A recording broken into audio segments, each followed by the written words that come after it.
আমার ছোটবেলায় আমার মনে আছে, আমি মাদ্রাসার থেকে আইসা বারান্দায়, বাসার বারান্দার মধ্যে বসছি, মোড়ার মধ্যে।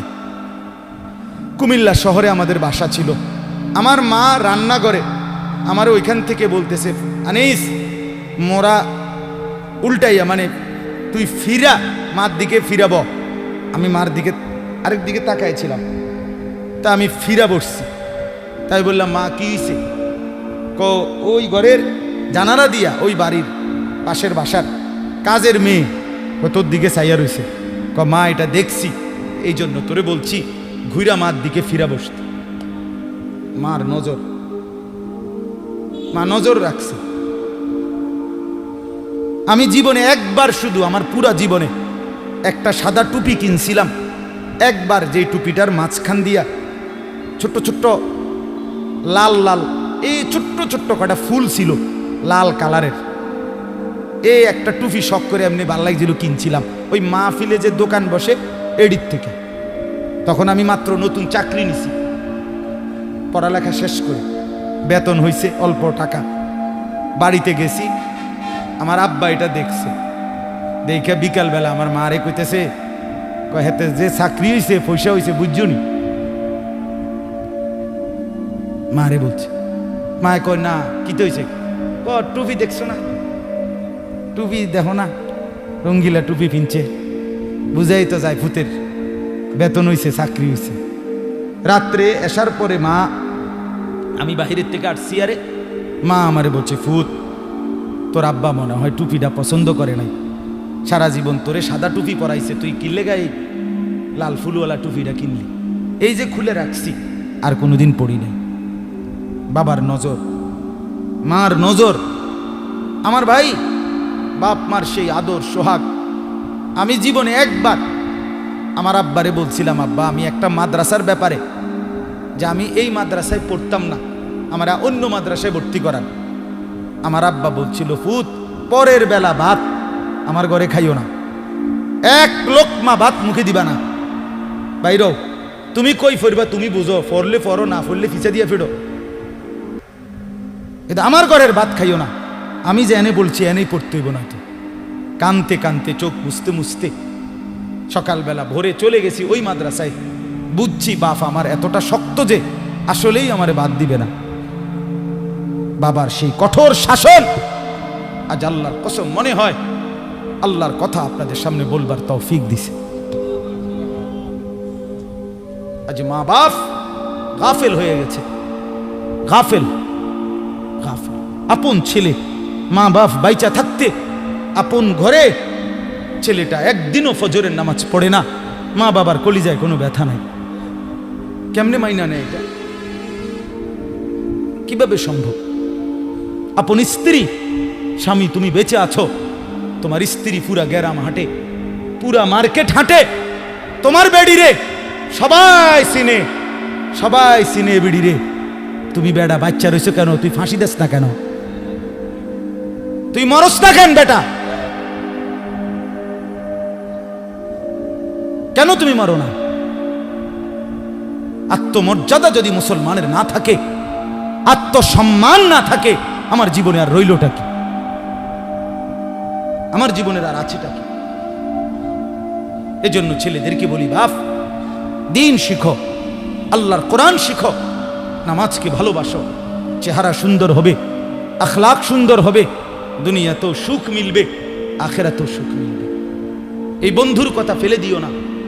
আমি সব সময় বলি যে তোমার ছবি দেখায়, নাচ দেখায়, উলঙ্গ দৃশ্য দেখায়, জিনা ব্যভিচারের রাস্তায় নিয়ে যায়, মদের বোতল তুলে দেয়, ফেন্সিডিলের বোতল তুলে দেয়, ইয়াবার ট্যাবলেট তুলে দেয়, আল্লাহর কসম এটা বন্ধু না, বন্ধু না, এটা শয়তান, ইবলিস, শয়তান। এটা শয়তান, এই হারামি শয়তান। যেই মেয়ে তোমারে বিবাহ বহির্ভূত, যেই মেয়ের সাথে প্রেম করো, এই মেয়ে মেয়ে না, এটা সরাসরি ইবলিস, এটা শয়তান, এটা শয়তান। এটা তোমারে ভালো করবে না। কোরআনে আছে কিয়ামতের দিন অসৎ বন্ধুর কারণে বহু নাফরমান জাহান্নামী পাপী নিজের আঙ্গুল এইভাবে দাঁত দিয়া কামড়াবে, কামড়াইয়া ছিঁড়ে ফেলবে। ইয়াউমা ইয়াআদ্দু যালিমু আলা ইয়াদাইহি, এই আয়াত। দাঁত কামড়াইয়া, আরে আঙ্গুল দাঁত দিয়া কামড়াইয়া ছিঁড়ে ফেলবে আর আফসুস করে বলবে, ইয়া লাইতানি লাম আত্তাখিজ ফুলানান খলিলা, হায় আমার মন্দ কপাল, যদি সেই অসভ্যকে বন্ধু না বানাইতাম। আল্লাহ নবী সাল্লাল্লাহু আলাইহি সাল্লামের চুল মুবারকের মতো চুল রাখবেন কোন দিন? নবী সাল্লাল্লাহু আলাইহি সাল্লামের মতো চেহারা বানাবেন কোন দিন? নবী সাল্লাল্লাহু আলাইহি সাল্লামের মতো পোশাক, সাহাবীদের মতো পোশাক পরবেন কোন দিন?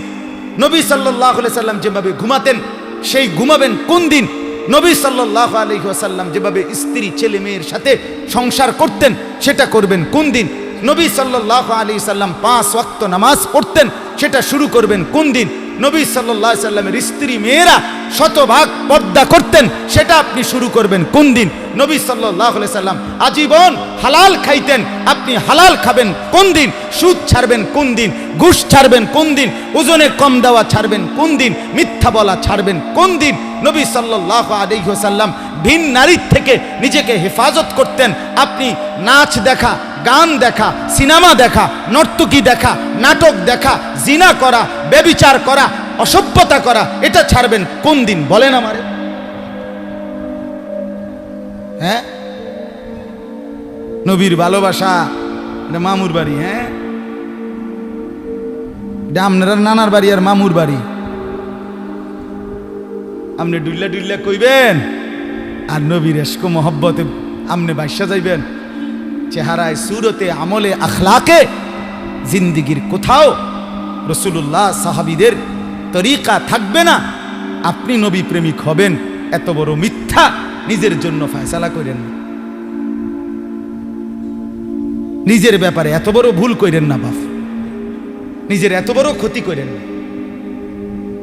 অনুরোধ আমার ছেলেদেরকেও বলি, বাপ, এই যৌবন, এই বয়স আল্লাহ তাআলা ইবাদতের জন্য দিয়েছেন।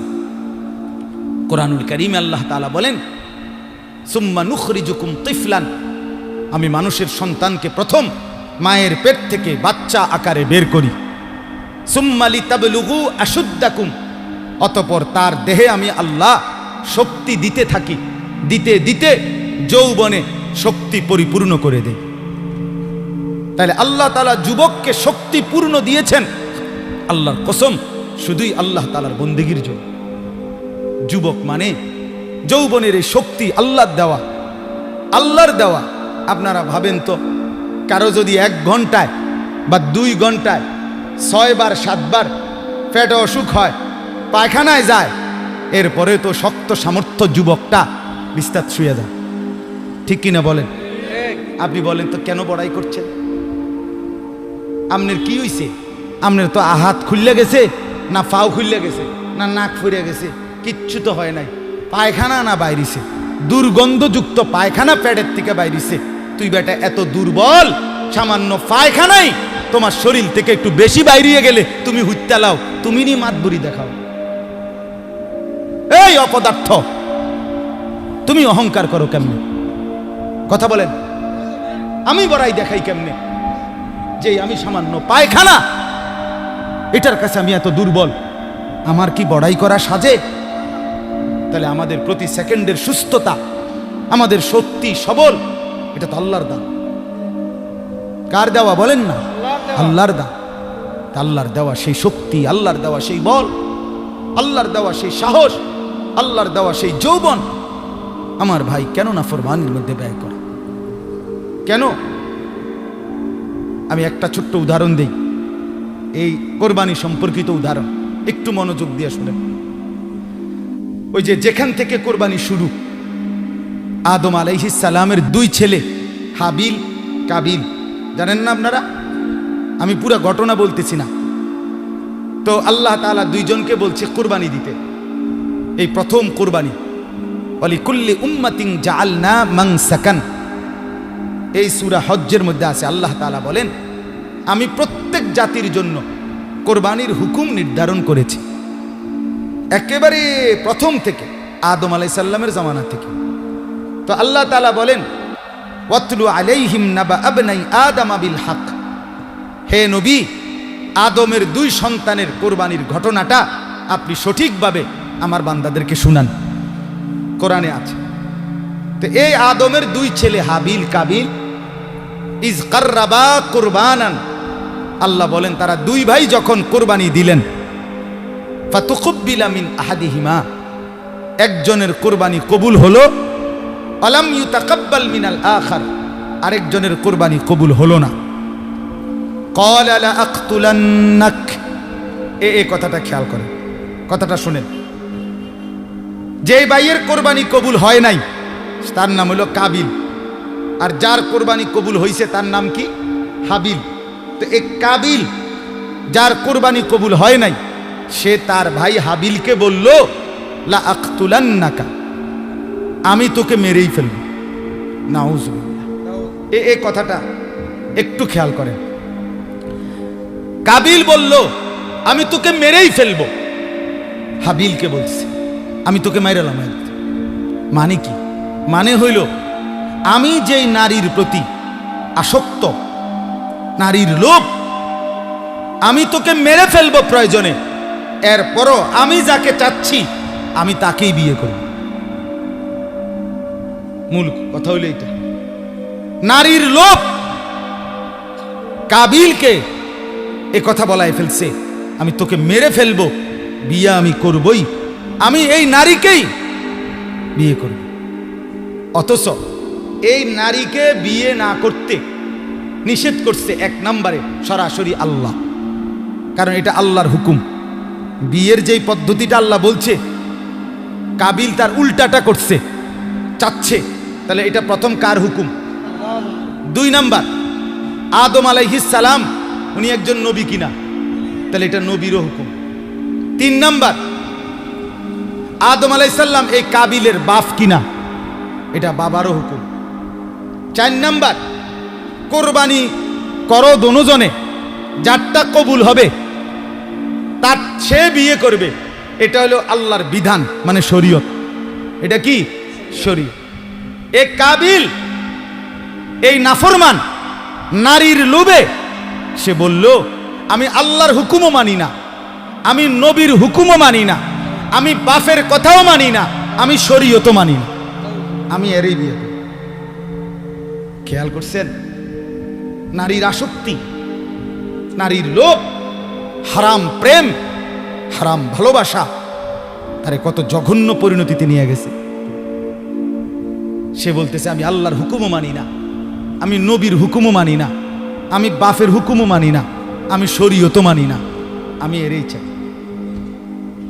এই আজকের যুবক, আজকের নওজোয়ান ছেলে মেয়েদের হালাত এটা।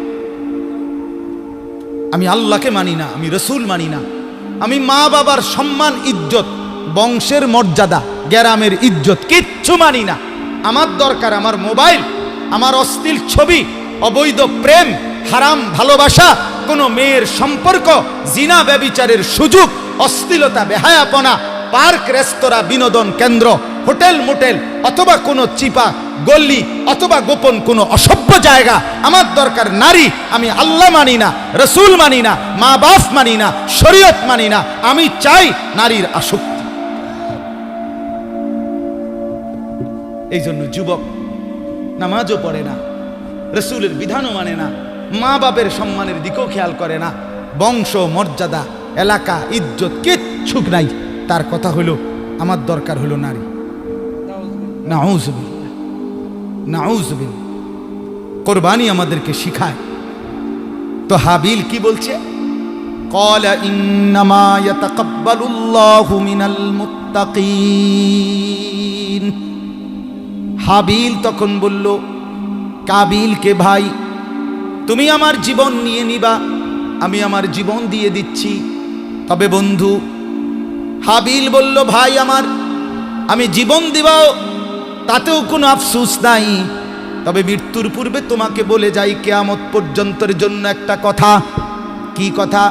হাবিল বললেন ভাই আমার, কিয়ামত পর্যন্তের জন্য আমি বলে গেলাম, নিশ্চয়ই আল্লাহ কিয়ামত পর্যন্ত কুরবানি কবুল করবে তার, তাকওয়া থাকবে যার। ইন্নামা ইয়াতাকাব্বালুল্লাহু মিনাল মুত্তাকিন। হ্যাঁ, আল্লাহ ভীতি, আল্লাহর ভয়, গুনাহ থেকে পবিত্র জীবন, আল্লাহর ইবাদতওয়ালা জীবন, এটা যার, তার কোরবানি কবুল। এজন্য গুনাহ থেকে যে বাঁচে না, আল্লাহর ইবাদত যে করে না, আমনের কোরবানি কবুল হবে না। দেনতেন নয় কান্না, এমনি গোস্ত খাইতেন পারবেন, জোশ হইব, গোস্ত জোশ হইব। রুডি খোলার দিলে রুডিও খোলার ধইব, এটি ঠিক আছে, এটি অসুবিধা হইত না। অলিদ মরিচ দিলে এটি জোশ হইব, কিন্তু আসমানে যাবে না, আসমানে যাবে না, আল্লাহ কবুল করবে না। আল্লাহ কবুল করার জন্য আল্লাহ স্পষ্ট বলে দিছে, লান ইয়ানালাল্লাহা লুহুমুহা ওয়ালা দিমাউহা ওয়ালাকিন ইয়ানালুহুত তাকওয়া মিনকুম। বান্দা, গোশত আমি নেই না, রক্তও আমি নেই না, আমি শুধু তাকওয়া নেই। কি নেয়? কথা বলেন না। তাকওয়া মানে গুনাহমুক্ত জিন্দেগি। তাকওয়া মানে কি? গুনাহমুক্ত জিন্দেগি। তাকওয়া মানে ইবাদত যুক্ত জিন্দেগি। গুনাহ হবে না, ইবাদত ছুটবে না। কোরবানির গরু কিনতে গিয়া আমনে জোহরও পড়লেন না, আসরও পড়লেন না, মাগরিবও পড়লেন না, এশাও পড়লেন না। কোরবানির দিন আড্ডি কোবাইতে গিয়া আমনে জোহরও পড়লেন না, আসরও পড়লেন না, মাগরিবও পড়েন না। এরপরে আমনে যদি আইয়া এই মাইকেও কন আমি আল্লাহর জন্য কোরবানি দিছি, আমরা বুঝছি না। হ্যাঁ, আমরা সিরা খাই, কথা কয় না। আমরা কি সিরা খাই? হ্যাঁ, আমরা ভাত খাই না। আমি তো এই এখনো ভাত খাই আইছি ওই মহিউদ্দিন নগর মাদ্রাসায়। রোজা ছিলাম সারাদিন, মাগরিব পড়ে ভাত খাইছি। আমরা কি সিরা ভাই? যে কোরবানি করতে গিয়ে আপনার এতগুলো নামাজ ছুটে গেল, এটা তো স্পষ্ট আপনি আল্লাহর জন্য কোরবানি দেন নাই। আল্লাহর জন্য কোরবানি দিলে নামাজ ছুটে কেন? কোরআন স্পষ্ট আছে।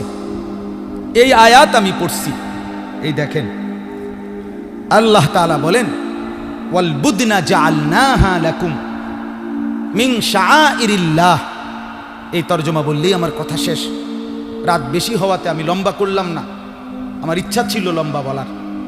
আল্লাহ তাআলা বলেন, ওয়াল বুদনা জাআলনাহা লাকুম মিন শাআইরিল্লাহ। কোরবানির জন্য যে প্রাণীগুলো নির্ধারণ করা হয়, কোরবানির জন্য যখন কোনো প্রাণীকে নির্ধারণ করা হয়, উট, গরু, ভেড়া, বকরি, দুম্বা, মহিষ ইত্যাদি, আল্লাহ তাআলা বলেন ওইগুলো সাথে সাথে আমি আল্লাহর নিদর্শন হয়ে যায়। মিন শাআইরিল্লাহ, কোরবানির নির্ধারণকৃত প্রাণী আমার নিদর্শন, মানে আমার। যখনই বান্দা ফয়সালা করে গরুটা কোরবানি দেব, এই ছাগলটা কোরবানি দেব, আল্লাহ তাআলা বলেন সাথে সাথে সেটা আমি আমার করে নেই, আমার জন্য নিয়ে নেই। শাআইরিল্লাহ, আল্লাহর নিদর্শন।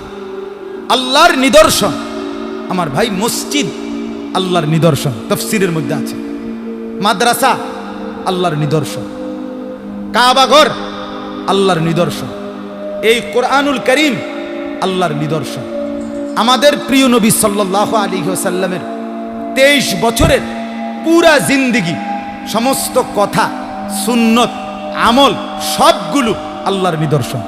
যেমন এই তাসবিহ আল্লাহর নিদর্শন, মিসওয়াক আল্লাহর নিদর্শন, দাড়ি আল্লাহর নিদর্শন, টুপি আল্লাহর নিদর্শন, পায়জামা পাঞ্জাবি আল্লাহর নিদর্শন, নামাজের মুসল্লা আল্লাহর নিদর্শন, মেহরাব আল্লাহর নিদর্শন, মিম্বর আল্লাহর নিদর্শন। মানে যত কিছু দেখলে বোঝা যায় এগুলো ইসলামের, এই সবগুলো আল্লাহর নিদর্শন। কথা বুঝছেন না? আহলুল্লাহ যারা, আল্লাহর নেক বান্দা যারা, নামাজি, মুত্তাকি, ফরহেজগার, এমন প্রত্যেকটা মানুষ আল্লাহর নিদর্শন। প্রতিটা নেককার, প্রত্যেকটা আলেম, খুদার কসম, হাফেজ, আলেম সরাসরি আল্লাহর নিদর্শন, আল্লাহর নিদর্শন। হ্যাঁ, ঠিক কোরবানির প্রাণীগুলোও আল্লাহর নিদর্শন। কোরআনে আছে, ওমান ইউআযযিম শাআইরাল্লাহ ফাইন্নাহা মিন তাকওয়াল কুলুব। আল্লাহর নিদর্শনকে যে সম্মান করবে, আল্লাহ বলেন, আমি আল্লাহ বললাম তার অন্তরে তাকওয়া আছে, এটা প্রমাণ বহন করবে। এটাই তার অন্তরে তাকওয়ার প্রমাণ, লোকটা মুত্তাকি, এটার প্রমাণ। এজন্য ফাঁকে বলে রাখি, মাদ্রাসাকে ভালোবাসা এই কারণে যে এখানে আল্লাহর কোরআন পড়ানো হয়, এখানে রসুলের সুন্নাহ পড়ানো হয়, এখানে সন্তানকে হাফেজে কোরআন বানানো হয়। আল্লাহর কসম, এটা আল্লাহর নিদর্শন। আপনাদের প্রত্যেকটা ইমানদারের করণীয় আপনাদের দিল থেকে মাদ্রাসাকে ভালোবাসা। এই জন্য আমার অনুরোধ মাদ্রাসাকে আমি সব সময় বলি, আমার শায়েখ বলছে, আল্লামা মুফতি মুশতাকুন নবী সাহেব হুজুর বলছে, হে বাবারা, মুসলমান ভাই বোন, মুসলমান বাবা ভাই, কমপক্ষে এতটুকু আপনাদের কাছে অনুরোধ, কোন মসজিদ মাদ্রাসার ব্যাপারে আপনার নামে যেন এই কথা না আসে এই লোকটা মসজিদের বিরোধী, এই লোকটা মাদ্রাসার বিরোধী। আল্লাহর দোহাই এমন যেন না হয়। বরং আমার শায়েখ বলেন, মাদ্রাসার সাথে 3টি সম্পর্ক যেই মুসলমান রাখবে, কিয়ামতের দিন হাসরের মাঠে ওই মাদ্রাসাওয়ালারা ওই লোকটাকে তাদের পক্ষে, তাদের কাছে টেনে নিবে। কয়টা সম্পর্ক? 1, দোয়া। 1 নম্বর, যে মুসলমান দোয়া করবে আল্লাহ এই মাদ্রাসা টিকায়া দেন। 2, আতফাল, যে মুসলমান তার সন্তান বা অন্য কারো সন্তান বুঝাইয়া মাদ্রাসায় ভর্তি করাবে। 3, আমওয়াল, যে মুসলমান তার কিছু মাল সাদাকা, দান আল্লাহর রাস্তায় সন্তুষ্টির জন্য মাদ্রাসায় দিবে।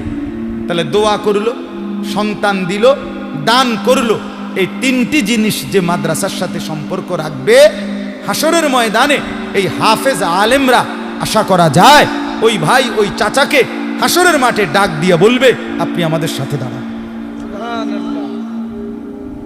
আপনি আমাদের সাথে দাঁড়ান। এজন্য অনুরোধ আমার মুফতি আব্দুল কাইয়ুম ভাই ঢাকা বড় মসজিদে মাদ্রাসা, বড় মাদ্রাসায় পড়াইতেন। নিজ মহল্লার মহব্বতে এলাকায় খেদমত করবে তার দিলে আসছে, এই জন্যই আসছেন। অনেক বড় বড় ওলামায়ে কেরাম থেকে মশওয়ারা করেই এখানে আসছেন। আপনাদের কাছে আমার বিনীত অনুরোধ, প্রত্যেকের কাছে অনুরোধ, এটা আল্লাহর নিদর্শন। প্রতিটা মাদ্রাসা, যদি বলেন এত মাদ্রাসা হুজুর চারিদিকে, এতটি মাদ্রাসা দরকার নেই, আমনে আল্লাহ দোহাই করে বলেন চাই, এত মাদ্রাসা তো হয়েছে ঠিক আছে, আপনার গাওড়া জ্বলতে আছে, কিন্তু টেলিভিশন সাউন্ড কমছিনি, কথা কন না কেন, বিড়িখানা কমছিনি, গান বাদ্য, জিনা ব্যভিচার, মদ জুয়া কমছিনি। তো তাইলে এমন যদি হইতো যে হুজুর মানুষ তো সব জোনায়েত বাগদাদি হয়ে গেছে, আর কি দরকার মাদ্রাসা, মানুষ তো সব আল্লাহর রহমতে বাইজিদ বুস্তামি হয়ে গেছে, আর কীর্তন মাদ্রাসা। আপনি বলেন, 1 মাসে একটা মাহফিল হলো, 1 বছরে একটা মাহফিল হয়, আল্লাহর কথা শুক্রবারে 1 দিন হয়, কিন্তু প্রতিদিন আপনাদের আমাদের ঘরে প্রতিদিন কত ঘন্টা টেলিভিশন চলে? কথাটা বুঝছেন নি আমার? বলেন তো, প্রতিদিন দুনিয়ার নাচ গান, অশ্লীলতা, বেহায়াপনা ঘরে ঘরে কত ঘন্টা হয়? তার মোকাবেলায় আল্লাহর কসম এখনো মসজিদ, মাদ্রাসা, মাহফিল, ইসলাহি মজলিস, দ্বীনি মেহনত এখনো অনেক কম, অনেক কম, অনেক কম। অনেক গুনাহ যে পরিমাণ, নাফরমানি যে পরিমাণ, ঘরকে ঘর, ঘরকে ঘর। প্রতিদিন কল্পনা করেন কয়জন মুসলমান ফজরের নামাজ পড়ে আর পড়ে না কয়জন? বলেন না বাপ, এই ছেলেরা বলো না ভাই, আজ কতদিন হয় ফজরের নামাজ পড়ো না? কতদিন হয় তুমি বলতে পারো না ভোর হয় কখন, সূর্য উঠে কখন, রাত শেষ হয় কখন? কিতাবের মধ্যে আছে সকালবেলা ফজরের নামাজ পড়ে না যে ব্যক্তি, রাস্তার কুত্তা পর্যন্ত তারে দেখতেও চায় না। রাস্তার কুত্তা আল্লাহর কাছে বলে, আল্লাহ এমন বেঈমানের আমার সামনে পালায়েন না, আমার সামনে ফেলিয়েন না। হ্যাঁ, তাইলে বলেন না এখনো কি পরিমাণ মুসলমান নামাজ পড়ে না? বাজারের কয়টা দোকানে নামাজের ওয়াক্তে দোকানদার নামাজে যায় আর কয়টা দোকানদার যায় না? কি পরিমাণ দোকানে গান বাদ্য ডেকসেট চলতেছে রাতের বেলা, কত এলাকায়, কত জায়গায়, কত বাজারে, কত মার্কেটে, কত অঞ্চলে, কত জায়গায় জিনা, ব্যভিচার, পতিতাবৃত্তি, বেশ্যাবৃত্তি হয়ে থাকে, হয় কি না বলেন না কেন? এরা ফিরবে কখন? এদেরকে বাঁচাবে কে? এই বেনামাজি ভাইদেরকে বুঝাবে কে? বেহায়া নারী প্রতিদিন বাজারে, কি পরিমাণ বেপর্দা নারী বাজারে আসে, এদেরকে বাঁচাবে কে? এদের কি আখেরাত নাই? এরা কি মরবে না? তা এদের জন্য কে ভাববে না বলেন? এদের জন্য এদেরকে বুকে টানা দরকার, এদেরকে ঢাকা দরকার, এদেরকে আগলানো দরকার, এদেরকে আল্লাহর কথা শোনানো দরকার। এজন্য এটা কোনো সময় বলবেন না এত মাদ্রাসা কি দরকার। আমি তো বলি অনেক সময় এত সাদওয়ানের কি দরকার? একটা গাজি টাঙ্কি 1000 লিটারের কিন্না এটার মধ্যে চা বানাইয়া দিয়া মাঝখান দিয়ে থুইয়া দিলে, চারিদিকে ট্যাপ লাগাইয়া দিলে, সবাই আপনার কি করে কাফে করিয়া করিয়া বোতলে করিয়া করিয়া চা খাইব। এতটি ছোট ছোট কেটলি প্রত্যেক দোকানে না দিয়া একটা গাজি টাঙ্কি লাগাই দিলে ভালো ছিল না? কথা কন না বলেন না? এত চা দোকানের কি দরকার? এতগুলোর কি দরকার? চা দোকান যে একসাথে 30টা, এক বাজারে কাপড়ের দোকান যে এক সিরিয়ালে 30টা, তো মাদ্রাসাও তো এক সিরিয়ালে 30টা হন দরকার। হেনে মাদ্রাসা হেনে মাদ্রাসা, এটা তার অসুবিধা নেই, এক সিরিয়ালে না হন দরকার, ডাইরেক্ট 30টা এক লগে থাকবে। কথা বুঝছেন না? তাইলে বুঝা গেল আল্লাহ তাআলার ইচ্ছা, আল্লাহর দয়ায় আল্লাহ তাআলা উম্মতের সুবিধার জন্য, মানুষের হেদায়েতের জন্য জায়গায় জায়গায় আল্লাহ তাআলা এখন কোরআনের বাতি জ্বালায় দিছে। আলহামদুলিল্লাহ। আমার শায়েখ বলে, আল্লামা মুফতি মুশতাকুন নবী সাহেব হুজুর একটা দারুণ কথা বলে যে জিনা, ব্যভিচার, অশ্লীলতা, মদ, জুয়া মানুষের সমাজে এখন বেড়ে গেছে।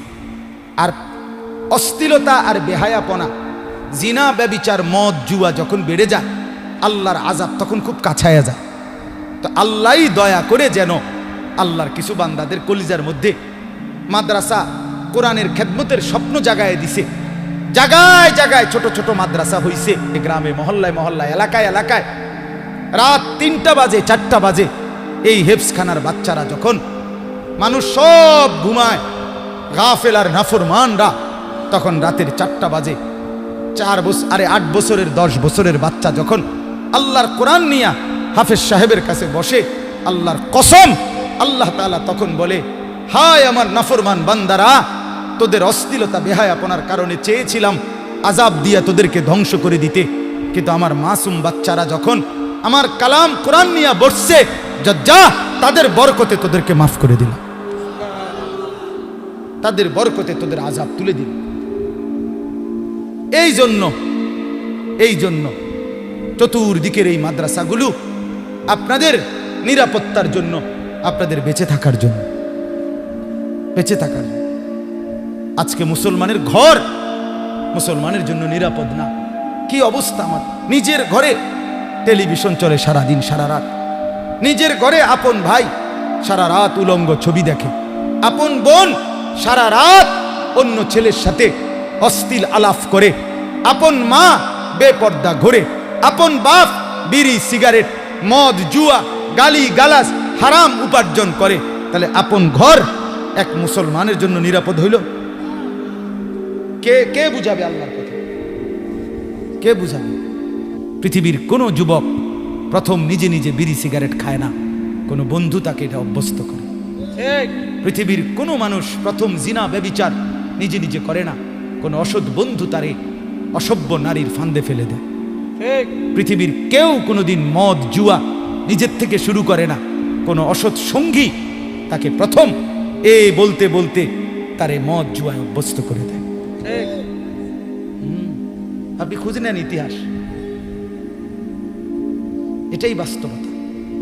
এই জন্য রাত গভীরে তম করে বললাম, ভাইয়া দিনকে ভালোবাসেন, এই মাদ্রাসাগুলো আপনাদের আপন, এই মাদ্রাসাগুলো উম্মতের আখেরি ঠিকানা, এই মাদ্রাসাগুলো উম্মতের শেষ মারকাজ। মাদ্রাসাগুলো যদি না টিকে, মাদ্রাসাগুলো যদি না থাকে, বিশ্বাস করেন আমার সমাজ লণ্ডভণ্ড হয়েছে। এই গত 3 দিন আগে সরকারিভাবে বিশ্ব বাবা দিবস পালিত হয়েছে সারা পৃথিবীতে। নিজে পত্রিকা আসছে, বিভিন্ন মিডিয়ায় দেখাইছে, বৃদ্ধাশ্রমের মধ্যে শত শত বাবারা চোখের পানি ফেলতেছে, যাদের সন্তান উপযুক্ত উচ্চ শিক্ষিত, কিন্তু আপন বাপকে বৃদ্ধ আশ্রমে পাঠাই দিয়ে আসছে। আল্লাহর দয়ায়, আল্লাহর রহমে, আল্লাহর করমে সারা পৃথিবী দেখছে, সারা বাংলাদেশ আপনার দেখছে। আপনারা আবার প্রয়োজনে খবর নেন, কোন বৃদ্ধাশ্রমে কোনো আলেমে দ্বীনের বাবা নাই।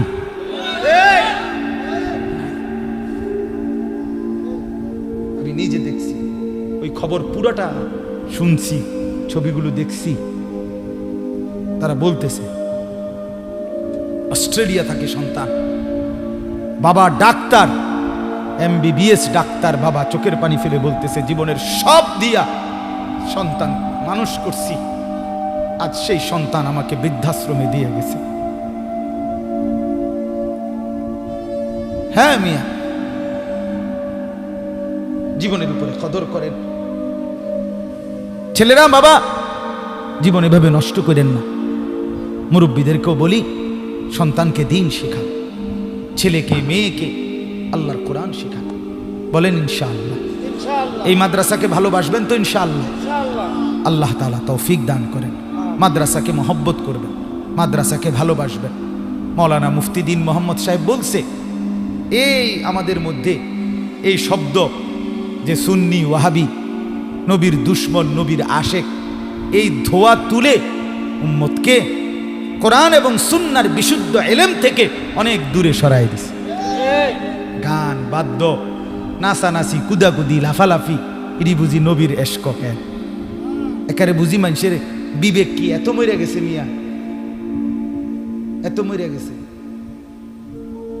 নাচে, জিকির করে, নাচে, লাফায়। আমার সেদিন একজনে কইতেছে, হুজুর জিকির করতে করতে লাফাইতে লাফাইতে যে সময় বল ফিরে যায়, তো একজনে কয় তাল ছাইরো না। বুঝছেন না আব্দুল কাইম ভাই? একজনে কি কয়, মানে একজনে কয়টার ভিতরে তাল ছাইরো না, মানে বল ফিরে গেল, একজন ধরে রাখো তাল, এবারে হেরা আবার লাফাইব। আমি ও মা কি ও কোন কথা তুমি শুনছি না, কহ হুজুর কয় তাল ছাইরো না। খানা আছে ডেগে ডেগে, খিচুড়ি আছে, অসুবিধা না, তাল চাইরো না, খানার অসুবিধা হইতো না। আল্লাহ আমাদেরকে মাফ করে দেন। অতএব কাউকে তুচ্ছ তাচ্ছিল্য করা না, অবজ্ঞা করা না, উদ্দেশ্য এটা বুঝানো আল্লাহর কোরআন রাসূলের সুন্নাহ এটা অনুসরণ, আমার জীবনে বাস্তবায়ন, এর মধ্যেই কামিয়াবি, দুনিয়ার সুখ, আখিরাতের শান্তি। আল্লাহ তাআলা আমাদেরকে তৌফিক দান করেন, আল্লাহ আমাদেরকে কবুল করেন। এই জামিয়াতুস সাহাবা, সাহাবায়ে কেরামের নমুনা হওয়ার মতো তৌফিক এই মাদ্রাসার ছাত্রদেরকে আল্লাহ দান করেন। বলেন আমিন। তরজমাটা শেষ করি শুধু 1 মিনিটে। আল্লাহ তাআলা বলেন লাকুম ফিহা খাইর। 1 নম্বরে আল্লাহ বললেন কুরবানির প্রাণী আমার নিদর্শন। কার? আল্লাহ বলেন লাকুম ফিহা খাইর। শোনো, কুরবানির মধ্যে তোমাদের কোনো লস নাই, ক্ষতি নাই, লোকসান নাই, তোমাদের জন্য কল্যাণই কল্যাণ, কল্যাণই কল্যাণ, নেকিয়ে নেকি, নেকিয়ে নেকি। বিকুল্লি শাআরাতিন হাসানা, পশমে পশমে নেকি, পশমে পশমে নেকি। রক্ত প্রথম ফোঁটা মাটিতে পড়বার আগেই আরশে আজিমে আল্লাহর কাছে পৌঁছে যায়। সুবহানাল্লাহ।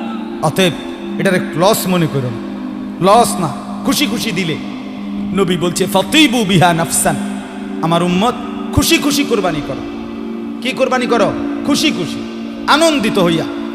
এ বছর আমার উপরে যেই বিপদ যাইতে আছে, অন্য কেউ হইলে কোরবানি দিলেও নাহলে আমি দেখে দিতে আছি। আরে বাপরে, আরে খাইছে রে, আমনে দেখে দিতে আছে, দিয়েন না কাকু, আমনের মতো বেডইত কোরবানি না দিলেও সারব। আরে বাপরে, আল্লাহরে ডাইরেক্ট খোদা দিয়া লাইছে। খোদা আপনি তো জানেন না কি যাইতে আছে আমার উপরে, আমি দেখে দিছি। আরে বাপরে, হেবড়া দেখে দিতে আছে না, এগুলা ঠিক না, কথা বলেন না, এমন কিছু না বল। আচ্ছা দিবাজন দিয়ে এলাও কোরবানি, এমন মাইয়ার বাইর থেকে মেহমান কইয়া রাখছি, হ্যাঁ ফুলার বাইতে মেহমান কইয়া রাখছি, এ উসিলে খাবাইয়ে দিলাম, এটা হইলুনি নিয়ত, কথা বলেন না, এমন কিছু না, বরং কার জন্য? আল্লাহর জন্য। নেকি এ নেকি।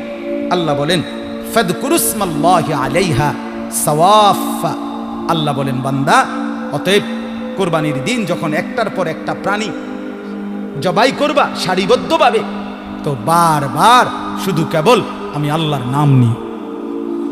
কার নাম নিও? আল্লাহু আকবার, আল্লাহু আকবার, আল্লাহু আকবার বলবা, বারবার বলবা। যতবার আমার নাম নিবা আমি ততবার খুশি হব। এরপর আল্লাহ বলেন ফাইদা ওয়াজাবাত জুনুবুহা, এরপরে জবাই করে যখন প্রাণীটা নিস্তেজ হবে, চামড়া ছিলবা, গোশত বাহির করবা, এখন কি করবা? আপনি বলেন না আল্লাহরে কোন আল্লাহ 50টা গরু চাইয়া কোরবানিটা গরুটা কিনছি আমনের লাগিয়া, আপনার জন্যই জবাই দিছি, আপনার জন্যই কোন কিতাম আমনে কম। আল্লাহ তাআলা বলেন ফাকুলু মিনহা, আমার বান্দা কোরবানি করছো আমি দেখছি, আমি পাইছি, যাও এবার তুমি গোশতটা খাও, তুমি খাও। ওয়া আতইমুল কানিআ ওয়াল মু'তার, এবং তুমি নিজেও খাও এবং যে চায় না এমন অভাবী, অর্থাৎ তোমার মহল্লায় তোমার আত্মীয় স্বজনে এমনও আছে আত্মসম্মানের কারণে বলে না, কোরবানিও দেয় নাই, খুঁজে তাকেও খাওয়াও, তাকেও দাও। কথা বুঝছেন না? ওয়াল মু'তার, এবং আল্লাহ তাআলা বলেন যে চায়, ভিক্ষুক, অভাবী, অসহায় মানুষ যে হাত পাতছে কোরবানির গোশতের জন্য, তাকেও দাও, তাকেও খাওয়াও। তাহলে যে চায় নাই এমন লোককেও খুঁজে দাও, যে চেয়েছে তাকেও কি করো? দাও, তুমিও খাও। আমাদের বদ অভ্যাস 2 টুকরা গোশত দিবার আগে কথা কয় 18 টুকরা, বুঝলেন? এডির ব্যবসা, এডির অভ্যাস খারাপ, এডি সিরিয়াল ধরে আইয়ালাইছে, করতে আইছে এত হগির, কয়জন রে দিতাম, তারপরে দিয়া ইতান এ রুমই এ কথা দিছে কয় টুকরা? 1 টুকরা, কথা কইছে 18 টুকরা। তুই বেটা দিস না, বেটা তোর মতো ডাকায় 1 টুকরো দিস, সবটি তুই খা। কথা বলেন? 1 ক্লায়েন্ট গোস্ত 2 টুকরা দিবার আগে এতটি কথা কইলি কেন বেটা? কথা বলেন না? আল্লাহ তো বলছে যে হাত পাতছে তাকে দাও, আল্লাহ বলছে দিতে, তুমি দিবা না। যদি ঘটনাটা এমন হইতো জবাই দিবার পরে ফেরেশতা আইয়া আস্তে এটা উড়াইয়া নিচে গা, তাহলে আপনি বেটকি দিয়া থাকতাম, কি হয়েছে ভাই? তখন কারবারটা কি? তোমার মা এটা কি কই যায়? ফেরেশতা বলতো আমরা নিয়ে যাই, জাল লাগিয়ে দিছো, নিয়ে যায়, তোমার অসুবিধা কি? তখন তো আপনি আশ দিয়ে থাকতেন। আল্লাহ তাআলা বলেন আমি দয়া করে খাবার অনুমতি দিছি, সেখানে আমি বলছি অভাবীকে দাও, অসুবিধা কি? এজন্য অভাবীকেও দিবেন, বলেন ইনশাআল্লাহ, আত্মীয় স্বজনকেও দিবেন, নিজেও খাবেন। আল্লাহ বলেন কাযালিকা সাখখারনাহা লাকুম লাআল্লাকুম তাশকুরুন, কেন আমি আল্লাহ জানো, আমি আল্লাহ তোমাদের অধীনস্থ করেছি, এই কোরবানির প্রাণীগুলোকে আমি তোমাদের জন্য দিয়েছি, কেন? লাআল্লাকুম তাশকুরুন, যেন তোমরা আমার শুকর আদায় করতে পারো। আল্লাহ তাআলার শুকর আদায় করার জন্য আল্লাহ তাআলা আমাদেরকে আল্লাহর শুকর আদায় করার তৌফিক দান করেন। সর্বশেষ কথা হলো, কথাটা শুনেন, এমনি শুনবেন, সর্বশেষ কথা হলো আল্লাহ বলেন বান্দা যদি বলে আল্লাহ আপনি কি 1 টুকরা গোশত খাইতেন না, আপনি কি মোটেও নিবেন না, আপনার জন্য কোরবানি করলাম, তো আল্লাহ তাআলা বলেন লান ইয়ানালাল্লাহা লুহুমুহা ওয়ালা দিমাউহা, না রে বান্দা আমার 1 টুকরা গোশত লাগবে না, আমার একটু রক্তও লাগবে না, পুরাটা প্রাণী তোমাকে দিলাম, ওয়ালাকিন ইয়ানালুহুত তাকওয়া মিনকুম, তোমার দিল, তোমার অন্তর, এটা শুধু তুমি আমাকে দিয়ে দাও, আমাকে দাও। আপনি বললেন আল্লাহ আপনি খাবেন না, গোশত খাবেন না, আপনার জন্য এত কষ্ট করে সাইয়া সিন্দা দিলাম কোরবানি, আল্লাহ বলে না লাগবে না, আমার গোশত লাগবে না, আমার রক্ত লাগবে না, আমি শুধু তোমার দিলটা চাই, তোমার দিল আমাকে দাও, মানে তাকওয়া, তার মানে গুনাহমুক্ত জীবন, আমার বন্দিগি যুক্ত জীবন, আমার ইবাদত। খাও তুমি, কোনো অসুবিধা নাই, জোহরের নামাজ পড়ো, তুমি খাও কিন্তু আসর পড়ো, তুমি খাও কিন্তু মাগরিব পড়ো, ঈশা পড়ো, আমার বান্দা আমার হুকুম মানো, আমি এর দূর পাইলেই চলবে, আমি শুধু তাকওয়া চাই, আমি বন্দিগি চাই, আমি জিকির চাই, আমি আমার ভয় চাই, আমি আখিরাতের ফিকির চাই। কাযালিকা সাখখারাহা লাকুম লিতুকাব্বিরুল্লাহ আলা মা হাদাকুম। আল্লাহ বলেন, আবারও বলছি, কোরবানির প্রাণী আমি তোমাদের অধীনস্থ করেছি, তোমরা সবাই আমি আল্লাহর তাকবীর, আল্লাহু আকবার এই আওয়াজ বলবে। এই জন্য ওবাশশিরিল মুহসিনিন, আল্লাহ বলেন, ও নবী, সর্বশেষ আপনি আবারও যত লোক নেককার, সৎকর্মপরায়ণ, নেক আমলকারী, আপনি তাদের প্রত্যেককে জান্নাতের সুসংবাদ দিয়ে দেন। অতএব বন্দিগির মধ্যেই জান্নাত, আল্লাহর হুকুম মানার মধ্যেই জান্নাত। আমাদের কোরবানি যেন আল্লাহ সন্তুষ্টির জন্য হয়, বলেন ইনশাআল্লাহ। আমরা লোক দেখানো কোরবানি না করি, কোরবানির দিন বেশি বেশি আল্লাহর নাম নেব। কার নাম? আল্লাহর নাম। কোরবানির গরু, হ্যাঁ, আল্লাহ বলছে আমার উদ্দেশ্য কোরবানির সময় আমি চাই লিয়াযকুরুসমাল্লাহ, আমার নাম, আমার স্মরণ। আর আমরা করে কি, গরুটারে সামনে রাইখা এই কিনুন থেকে শুরু করে গরুর লেজের লগে দাঁড়াইয়া, কানের লগে গরুর সাথে দাঁড়াইয়া কেবল ছবি উঠে, সেলফি তোলে, গরুর সাথে একটার পর একটা ছবি তুলে ফেসবুকে দেয়। সবাই রে দেশবাসীকে বলে, সম্মানিত দেশবাসী, আমরা দুইজন গরু একসাথে ছবি তুলেছি, দেখেন আমাদের উভয় গরুকে কেমন লাগতেছে, কমেন্টস করে জানাবেন কেমন। আমি প্রথম কমেন্টস আমি দিলাম যে 6 ঠ্যাংওয়ালা গরু দুইটা খুব সুন্দর লাগতেছে। একটা হলো 4 ঠ্যাংওয়ালা গরু, আর একটা হলো 2 ঠ্যাংওয়ালা গরু। এই 6 ঠ্যাং মিল্লা দুইটা গরু খুব সুন্দর হয়েছে। গরুর সাথে গরু খুব মানাইছে, ছাগলের সাথে ছাগল দারুণ লাগতে আছে। দোনো ছাগল, দোনোটা ছাগল। ছাগল এটা তোমারে বলছে, এটা সেলফি তুলতে, তোমারে বলছে আল্লাহর নাম নিতে, আল্লাহরে ডাকতে। অতএব এমনটা না করি, ঠিক আছে ইনশাআল্লাহ। আল্লাহ তাআলা তৌফিক দেন।